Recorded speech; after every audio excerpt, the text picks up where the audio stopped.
Boys and girls, this is Miss Jen from the Farmingdale Public Library, and we're going to make ice cream floats today.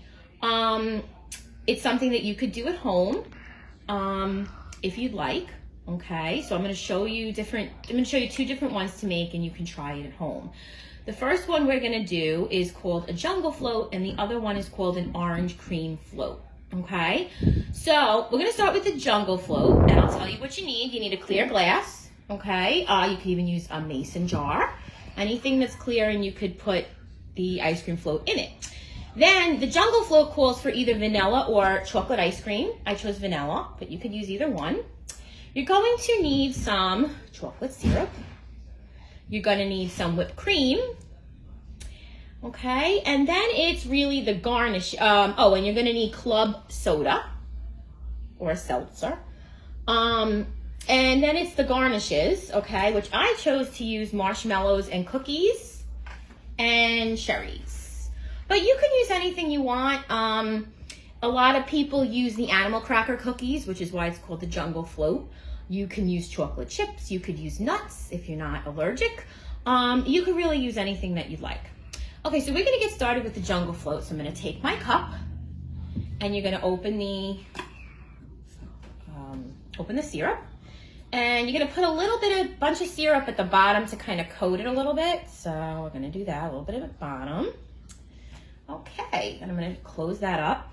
Next comes the ice cream. So let me see.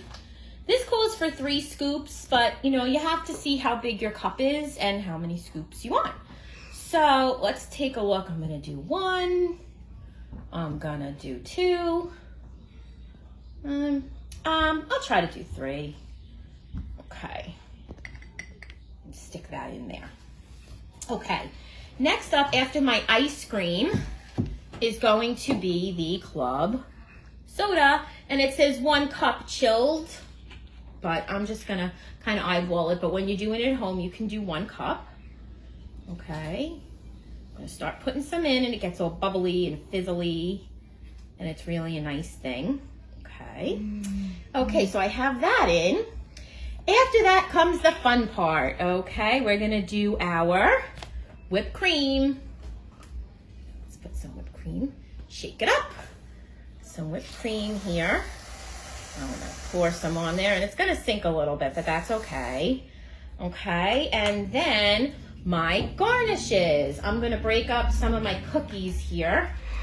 Stick them in. Some of my marshmallows. Oh, and let's not forget a cherry on top. Okay, my cherry. And I'm gonna stick a straw in it. And there is my jungle float, okay? Oh, the other thing that you can do is you can stick a little bit of more chocolate syrup on the top. And that's my jungle float. Okay. Let me put that aside. Next up is the creamsicle float. So again, or the orange cream float, we're going to start with a clear glass again. Okay. This time around, this one just calls for vanilla ice cream. So I have my vanilla ice cream. Again, you could do about 3 scoops, I would say. So here we go. 1, 2, 3. Okay, and there's my 3 scoops of vanilla ice cream. I'm gonna put this away. Now you need for this one, I didn't go over the things, you're gonna need some orange soda, okay? So I have my orange soda, so your vanilla ice cream, 3 scoops. Again, orange soda, you could do about 1 cup, but again, you can eyeball it based on it. And then we are going to take our whipped cream again, put some whipped cream on top. Shake it up. Whipped cream. You could put a cherry if you like. It doesn't call for that in this one, but what I did for a garnish, and you could do whatever you like, they sometimes sell those little cherry orange slices, the little gummies orange, so I have some orange gummies. I'm gonna stick them on top, and I'm gonna stick a straw in it, and there is my cream orange float. Okay guys, I hope you enjoyed. And I hope you have some fun making some tasty ice cream floats. We'll see you soon at the library. Bye.